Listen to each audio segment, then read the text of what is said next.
Baik, bismillahirrahmanirrahim. Assalamualaikum warahmatullahi wabarakatuh. Berjumpa kembali di acara Bincang Biologi, belajar bersama guru kreatif.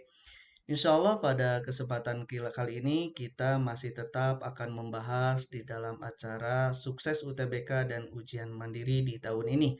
Kita akan mencoba membahas soal-soal terupdate, soal-soal terbaru gitu ya, mengenai pembahasan soal UTBK dan ujian mandiri. Namun sebelum kita bahas ke materi di video kali ini, silakan teman-teman sekalian bisa berkunjung di channel YouTube kami. Di sana sudah banyak video-video yang telah kami buat seputar pembahasan soal UTBK dan ujian mandiri secara update. Oke ya. Baik, kita akan mulai di video kali ini. Saya sudah memiliki beberapa soal untuk kita perbincangkan hari ini, teman-teman. Baik, soal yang pertama. Ini dia soal pertama sudah muncul ya. Oke, kita akan lihat. Oke, di soal yang pertama, teman-teman disebutkan katanya. Dalam kategori takson, katanya ya, di sini disebutkan dalam kategori takson katanya. Kita ganti warna terlebih dahulu. Oke. Nah, paus katanya yang diminta adalah paus termasuk dalam kelas Pisces katanya. Betul salah gitu ya. Nah, sebabnya pernyataan keduanya paus dia memiliki sirip dan hidup di lingkungan air laut katanya seperti itu. Nah, apakah ini pernyataan pertama, pernyataan kedua apakah betul atau salah? Nah, cara menjawabnya sudah saya terangkan pada video-video sebelumnya untuk menjawab soal yang seperti ini gitu ya. Baik teman-teman, untuk menjawab pertama dan pernyataan kedua ini, tentu teman-teman mesti dibekali dulu dengan sebuah konsep bahwa takson khususnya untuk paus teman-teman. Jadi taksonominya itu dia termasuk ke dalam yang pertama dia termasuk ke dalam kingdom Animalia. Gitu ya, ini jelas. Yang kedua, filum dari paus itu dia merupakan chordata gitu ya. Dan kelasnya perlu diketahui bahwa dia mamalia, berarti bukan Pisces dia, gitu ya. Paus itu dia bukan kelasnya Pisces, tapi dia termasuk ke dalam kelasnya mamalia. Berarti pernyataan pertama sudah kita sebutkan ini salah, gitu ya. Sudah jelas di sini. Nah, subkelasnya dia Eutheria, sedangkan ordonya dia Cetacea, gitu ya. Nah, sekarang kita akan menjawab pernyataan yang keduanya. Baik. Untuk konsep mengenai paus, teman-teman, bahwa dia termasuk ke dalam ordo Cetacea. Kita akan kenali Cetacea itu seperti apa, gitu ya. Nah, secara morfologi, teman-teman, Cetacea itu dia dibagi menjadi dua kelompok, gitu ya. Ada paus bergigi, gitu ya, dan ada paus sikat disebutnya. Ini dia termasuk ke dalam ordo Cetacea, gitu ya. Nah, spesies untuk paus yang sikat, dia mempunyai ukuran tubuh paling besar. Contohnya itu dia paus biru. Jadi paus biru itu dia termasuk ke dalam paus sikat gitu ya dari ordo Cetacea. Nah, sementara spesies yang bergigi itu teman-teman disebut misalkan contohnya itu ada paus sperma. Ini yang paling besarnya gitu ya. Nah, umumnya tubuhnya pada spesies Cetacea ini, teman-teman, dia berbentuk memanjang dan ramping. Gitu kan ya, seperti paus biru, paus sperma, itu seperti itu bentuknya khas gitu ya, memanjang dan ramping. Nah, hewan ini dia mempunyai tungkai, teman-teman, gitu ya, di bagian depannya ya yang disebut sebagai sirip samping gitu ya atau flipper. Ini ya memiliki sirip berarti dia memiliki sirip samping gitu ya. Nah, terdapat sirip pada bagian punggung juga selain ada di samping gitu ya. Semua spesies cetacea itu dia memiliki sirip di bagian punggungnya. Artinya paus dia memiliki sirip gitu ya. Oke, nah habitatnya di mana? Habitatnya itu dia di lingkungan air laut gitu ya yang seperti teman-teman ketahui dia berada di habitat-habitat seperti itu. Nah, kalau konsep yang selanjutnya, kalau misalkan mau kita spesifikkan sebagai ciri-ciri dari ikan paus itu seperti halnya yang telah diketahui bahwa bentuk dan ukuran tubuhnya itu memang dia sangat besar. Gitu ya, ciri dari paus itu. Terus dia hidup secara berkelompok, jadi tidak menyendiri. Nah, dia termasuk ke dalam hewan mamalia. Ini jelas ya, bukan Pisces paus itu dan mempunyai minyak di seluruh tubuhnya. Ini dia khas dari paus gitu ya. Homoiterm berarti bahasa kitanya mah berdarah panas gitu ya. Artinya suhu tubuhnya itu dia stabil gitu ya, tidak mengikuti suhu dari luar gitu ya, stabil di dalam tubuhnya. Nah, bernapas dengan paru-paru. Ini dia jelas bahwa dia sebagai kelas mamalia gitu ya. Nah, berarti jawabannya teman-teman yang betul itu adalah pernyataan keduanya. Berarti salah betul. Salah betul itu D. Berarti ya betul-betul nyambung A, betul-betul tidak nyambung B, betul salah C. Ini berarti salah betul D. Kalau salah-salah itu dia E. Berarti ini D jawabannya teman-teman ya. Pernyataan kedua saja yang betul. Baik, itu adalah jawaban untuk soal nomor 1. Oke, kita kembali ke menu awal. Kita lihat soal nomor kedua. Nah, di soal nomor yang kedua ini, teman-teman bisa perhatikan juga bahwa selama proses respirasi seluler katanya, energi dihasilkan dari perubahan ATP menjadi ADP. Oke, apakah ini betul atau salah bahwa energi itu katanya dihasilkan dari perubahan ATP menjadi ADP? Nanti kita bahas materinya ya. Nah, sebabnya pernyataan keduanya, energi yang dihasilkan pada proses respirasi katanya berasal dari pemutusan ikatan fosfat, katanya pemutusan ikatan fosfat pada ATP, katanya seperti itu, betul atau salah? Ya, baik teman-teman, kita akan cek terlebih dahulu konsep mengenai respirasi seluler ini. Nah, berbicaranya respirasi seluler, teman-teman, dia berbicara tentang terjadinya proses pembentukan energi. Ini yang perlu teman-teman ketahui, gitu ya.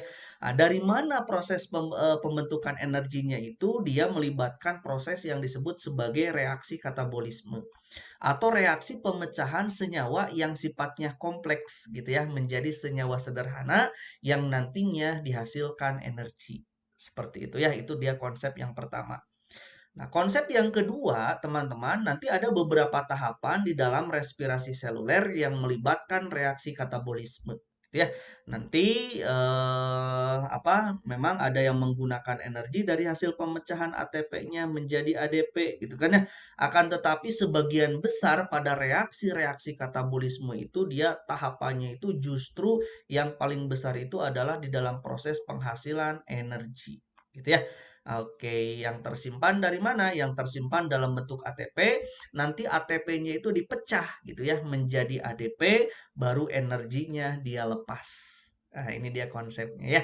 Oke, sebetulnya sudah terjawab ini ya untuk pernyataan pertama. Oke, nah konsep yang ketiga kita tambahkan teman-teman, nanti dari beberapa tahapan yang melibatkan di dalam proses respirasi seluler ini teman-teman, nanti dia memang ada beberapa tadi disebutkan ada yang menggunakan energi, bahkan yang terbesar memang pembentukan energi gitu ya. Nah, dari pernyataan yang ini yang tadi disebutkan teman-teman, dia konsepnya itu menghasilkan energi respirasi seluler itu ya. Nah, dari mana? Tersimpan dari pembentukan ATP menjadi ADP. Berarti apa? Jadi pembentukan ATP menjadi ADP. Bagaimana dengan pernyataan pertama yang mengatakan bahwa perubahan molekul ATP menjadi ADP? Nah, salah gitu ya. Adenosin trifosfat malah menjadi adenosin difosfat gitu ya. Bagaimana? Harusnya pembentukan ATP gitu ya. Nah, ini dia pembentukan ATP menjadi ADP. Itu bukan perubahan gitu ya. Oke, nah selanjutnya konsep yang selanjutnya teman-teman bahwa di dalam soal nomor 2 ini disebutkan bahwa pernyataan kedua teman-teman yang energi yang dihasilkan pada proses respirasi seluler berasal dari pemutusan ikatan fosfat pada ATP. Oke, nah ini juga kita berbicaranya proses pelepasan energi yang dihasilkan teman-teman pada respirasi seluler ini berasal dari penambahan ikatan gugus fosfat gitu kan ya pada ADP sehingga menjadi terbentuknya ATP gitu ya. Jadi energi ini dihasilkan dari mana? Dari proses respirasi seluler berasal dari penggabungan fosfat dengan ADP sehingga terbentuk ATP gitu ya kalau mau terbentuknya energi Gitu, seperti itu ya yang terbentuk atau tersimpan di dalam pembentukan ATP. Harusnya seperti itu. Jadi jawabannya, jadi teman-teman bisa diperlihatkan seperti ini. Nah, energi makanan dipecah gitu ya. Nanti dia akan menghasilkan energi metabolisme. Di mana proses energi metabolismenya itu ATP ini dia dihasilkan dari penggabungan ADP dan P gitu ya. Nah, ke sana saya terbentuk ATP, nanti ATP-nya dia akan jadi energi dengan cara pemecahan kembali gitu ya, dilepaskan energinya, dia akan berubah lagi jadi ADP dan P gitu ya. Oke. Jadi untuk jawaban nomor 2 itu dia salah pernyataan pertama, pernyataan kedua juga salah. Jadi jawabannya adalah E gitu ya. Baik. Nah, soal nomor ketiga, teman-teman. Baik. Ini dia soal nomor 3. Nah, di soal nomor 3 ini dia agak sedikit unik nih teman-teman. Ada menyatakan bahwa apabila molekul glukosa katanya tidak cukup sebagai substrat respirasi, artinya di dalam tubuh kita glukosa sudah habis tuh. Nah, katanya cadangan lemak dan protein akan diubah menjadi apa untuk menggantikan saat itu glukosa yang sedang turun. Oke, baik. Ini dia masih berbicaranya metabolisme. Ya, nah, proses pemecahan lemak, teman-teman, yang pertama bahwa dia pemecahan lemak itu dia dimulai dengan adanya hidrolisis. Dia hidrolisis dari mana? Yang pertama dari yang disebut sebagai trigliserid, gitu ya, trigliserida. Menjadi apa? Yaitu menjadi gliserol dan asam lemak. Nanti gliserol dan asam lemak ini, misalkan yang pertama gliserol ini dia akan dimodifikasi teman-teman gitu ya, menjadi gliseraldehid 3 fosfat atau bahasa lainnya adalah PGAL gitu ya, dan masuk ke dalam tahapan keempat pada reaksi glikolisis pada respirasi seluler.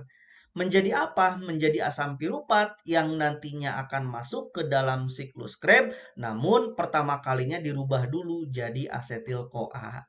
Artinya, lemak bisa menggantikan glukosa, betul gitu ya. Jadi apa? Nanti trigliserida dari lemak itu akan dirubah terlebih dahulu menjadi asetil-CoA. Asetil-CoA inilah yang nantinya masuk ke daur Krebs gitu ya. Dia seperti itu. Jadi tahapannya itu adalah asetil-CoA. Lemak dia dirubah dulu jadi asetil-CoA. Gitu ya. Nah, namun berbicaranya katabolisme protein yang kedua, cadangan yang kedua, apakah protein bisa? Bisa juga, gitu ya. Nah, dia diawali dengan pemecahan protein menjadi pepton, gitu ya. Nah, yang terjadi di mana? Jelas di lambung, gitu ya, dengan menggunakan pepsin. Nah, selanjutnya nanti pepton di usus akan dirubah menjadi asam amino.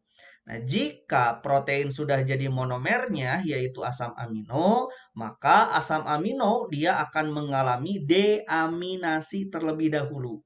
Gitu ya. Pemecahan gugus amin atau NH3 yang terdapat di dalam asam amino. Gitu ya. Nah, dengan gugus asamnya tentunya. Nah, asam amino yang telah mengalami deaminasi, teman-teman, deaminasi, dia akan terbagi. Nanti ada asam amino glikogenik, ada asam amino yang kita sebut sebagai ketogenik, gitu ya, yang sudah melakukan deaminasi tentunya. Nah, jika teman-teman asam amino yang glikogenik ini dia akan masuk ke dalam proses glikolisis dan membantu persediaan glukosa yang saat itu sedang turun, gitu ya. Dan glikogen juga saat itu sedang turun, maka asam amino dengan proses asam amino glikogenik masuk ke glikolisis, dia selanjutnya akan masuk ke dalam glikolisis untuk menggantikan persediaan glukosa dan glikogen yang turun. Namun, asam amino yang ketogenik dia akan masuk ke dalam siklus Krebs, lalu dia akan dirubah menjadi tahapannya asetil-CoA. Tentu, asam amino glikogenik juga ketika dia masuk ke glikolisis, nanti jadi asam piruvat. Asam piruvat dia masuk ke DO, dia akan dirubah menjadi asetil-CoA. Gitu ya. Jadi intinya, teman-teman, bisa diperhatikan, jika karbohidrat dalam tubuh sedang menurun, maka protein bisa dijadikan sebagai cadangan makanan, maka lemak juga bisa dijadikan sebagai cadangan makanan. Gitu ya. Baik lemak, baik protein, dia akan dirubah menjadi sumber energi di dalam tubuh, nanti dirubahnya sama dalam bentuk asetil-CoA yang ini. Gitu ya. Oke, jadi asam keto dia masuk ke pirupat, pirupat ke asetil-CoA. Ini lemak juga, asam lemak nanti masuk ke beta oksidasi jadi asetil-CoA. Gliserol juga bisa dari gliseraldehid turun asam pirupat asetil-CoA, gitu ya. Oke, seperti itu. Jadi jawabannya lemak dan protein mampu menggantikan glukosa sebagai cadangan substrat respirasi dalam bentuk asetil koenzim A. Gitu ya. Itu dia nomor 3, teman-teman. Baik, untuk soal nomor 4, oke, kita akan lihat seperti apa nih soal nomor 4 ini, gitu ya.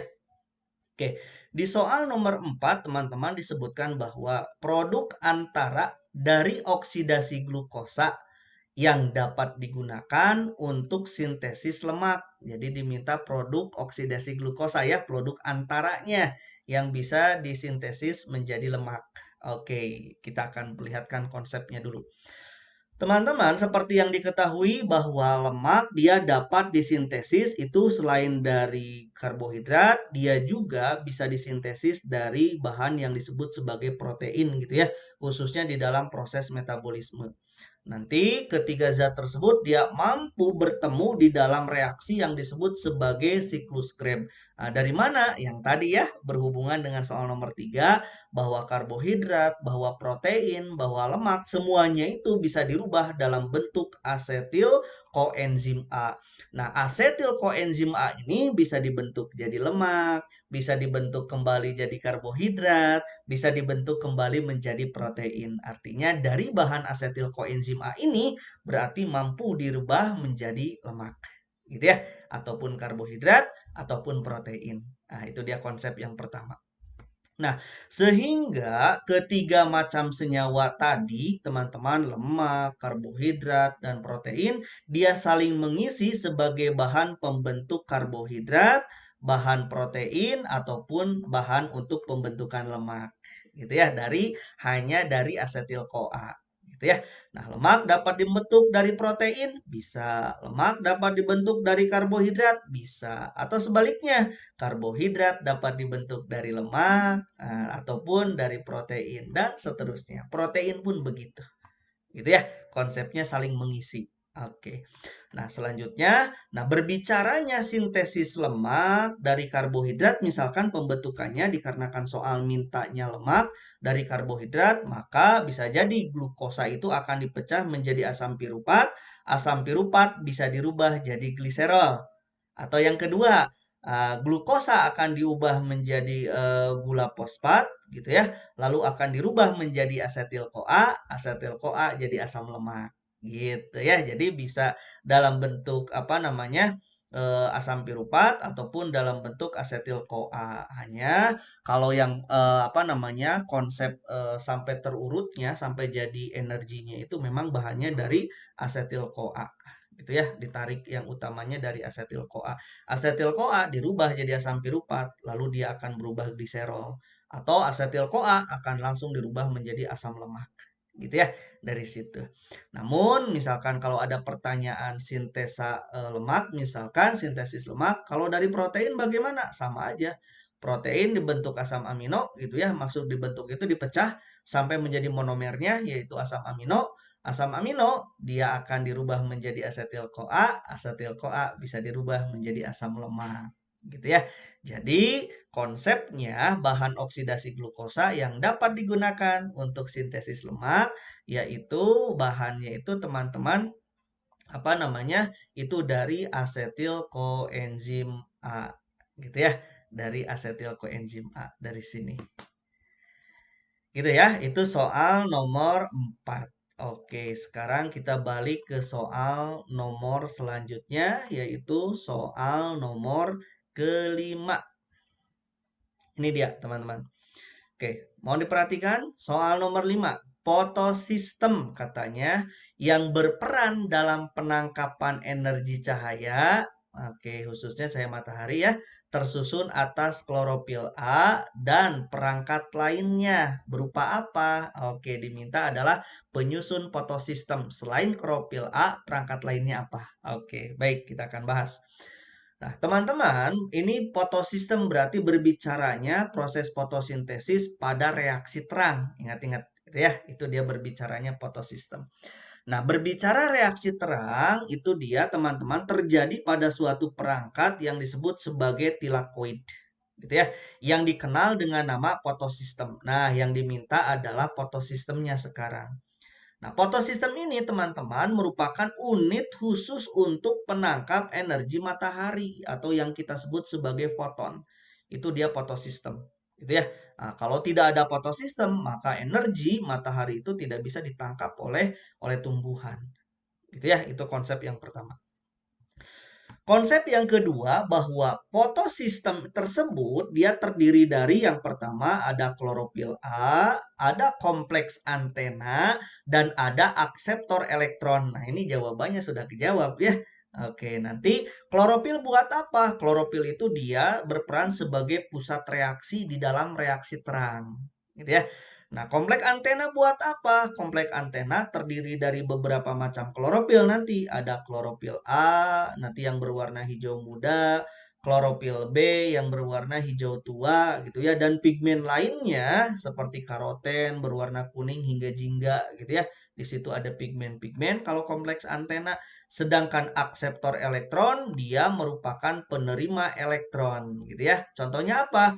Ada peredoxin yang digunakan, ada coenzim Q gitu ya, ada plastosianin, ada plastoquinon dan sitokrom. Ini adalah disebut sebagai akseptor elektron atau protein-protein penerima elektron di dalam fotosistem. Gitu ya. Ini dia ada 3 konsep fotosistem. Jadi bagian-bagian dari perangkat fotosistem. Oke, kalau dilihat dari gambar seperti ini teman-teman, jadi pusat reaksi itu dia klorofilnya gitu ya. Di dalamnya itu ada klorofil A, B, karotenoid gitu ya. Atau karoten, ini dia. Nah, ini dia klorofilnya pusat reaksi. Nah, seluruh ini di sini itu ada yang disebut sebagai kompleks antena. Jadi kalau kita perbesar lagi kumpulan dari kompleks antena itu jadi seperti ini. Gitu ya. Ada kompleks antena. Kompleks antena itu dia tempat di mana pigmen itu berada gitu ya. Nah, nanti di sini setelah apa namanya energi foton ini dia masuk ke dalam klorofil ditangkap gitu ya, maka nanti dia akan diloncat-loncatkan sampai ke pusat reaksi. Nanti di pusat reaksi dia akan memancarkan atau melepaskan elektron atau mentransfer elektron. Nah, elektron yang keluar ini atau yang loncat ini atau elektron yang ditransfer ini nanti akan ditangkap. Siapa yang menangkapnya? Akseptor elektron. Tadi peredoxin, koenzim gitu ya. Ini dia gambar yang lain fotosistem itu gambarnya seperti ini. Gitu ya. Jadi 3 hal inilah yang berperan atau perangkat-perangkat di dalam fotosistem. Klorofil, kompleks antena, dan akseptor elektron. Jadi jawabannya selain klorofil adalah 1 dan 3. 1 dan 3 itu adalah jawabannya B gitu ya. 1, 2, 3A, 1, 3B, 2, 4C. Nah, gitu ya. 4 saja D, betul semuanya E. Gitu ya. Oke, baik. Soal yang terakhir pada kesempatan kali ini, teman-teman, kita akan membahas soal yang ke-6 berarti. Nah, di soal yang ke-6 ini lebih seru nih. Soal yang terakhir ini menyatakan bahwa oke, pernyataan yang tidak oke berarti yang salah ya, yang tidak tepat mengenai metanogenesis. Nah, ini sudah saya perlihatkan gitu ya. Bagan-bagan bagaimana proses gas metan itu dibentuk. Dari mana gas metan itu dibentuk? Yaitu dari bahan-bahan organik gitu ya, bisa dari lipid, bisa dari polisakarida, bisa dari protein. Nah, ini dia bahan-bahannya. Oke ya. Baik, konsep yang pertama. Nah, berbicaranya metagenesis, metanogenesis itu teman-teman dia merupakan proses pembentukan gas metan.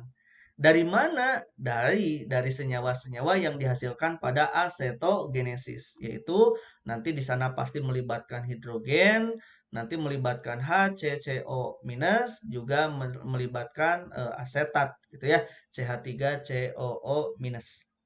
Nah, di dalam proses metanogenesis ini teman-teman, dia secara anaerob terjadinya itu di mana oksigen di situ tidak dilibatkan sebagai akseptor gitu ya. Jadi anaerob. Oleh siapa? Oleh bakteri metan gitu ya atau yang disebut sebagai metanogen. Jadi bakteri-bakteri metanogen gitu ya. Jadi bakteri-bakteri penghasil gas metan di dalam reaksi-reaksinya. Namanya disebut sebagai metanogen. Oke, ya, organismenya. Oke, nah bagaimana produksi gas metan ini teman-teman dapat terjadi di mana? Bisa di tanah maupun di perairan. Jadi bisa di tanah, bisa di perairan asalkan di sana ada materi organiknya. Jadi kalau ada materi organiknya baik di tanah ataupun di perairan maka terus ada bakterinya, maka dia bisa melangsungkan proses yang disebut sebagai metanogenesis, gitu ya. Nah, nanti tujuannya buat apa? Hasil dari pemecahan materi-materi organik itu secara anaerobik, teman-teman, itu dia akan menghasilkan gas metan. Gitu ya. Tadi disebutkan bisa lipid, polisakarida, protein, materi organiknya. Nanti dia akan bertemu, nanti akan dihancurkan oleh enzim, gitu ya, didegradasi. Nanti dia akan menghasilkan monomer-monomer dari organik tersebut. Lipid, asam lemak, dan gliserol monomernya. Polisakarida, glukosa, protein, asam amino. Gitu ya. Nanti di katabolik, di katabolisme atau fermentasi gitu ya, di fermentasi nanti semua apa namanya? Semua monomer tersebut nanti akan dihasilkan asam organik gitu ya. Oke, selanjutnya di katabolisme lagi fermentasi sekunder gitu ya yang nantinya dia akan menghasilkan metana gitu ya, gas metan. Nah, disinilah bahwa proses dari pemecahan materi organik itu selesai gitu ya. Gas metannya bisa dimanfaatkan tuh gitu ya.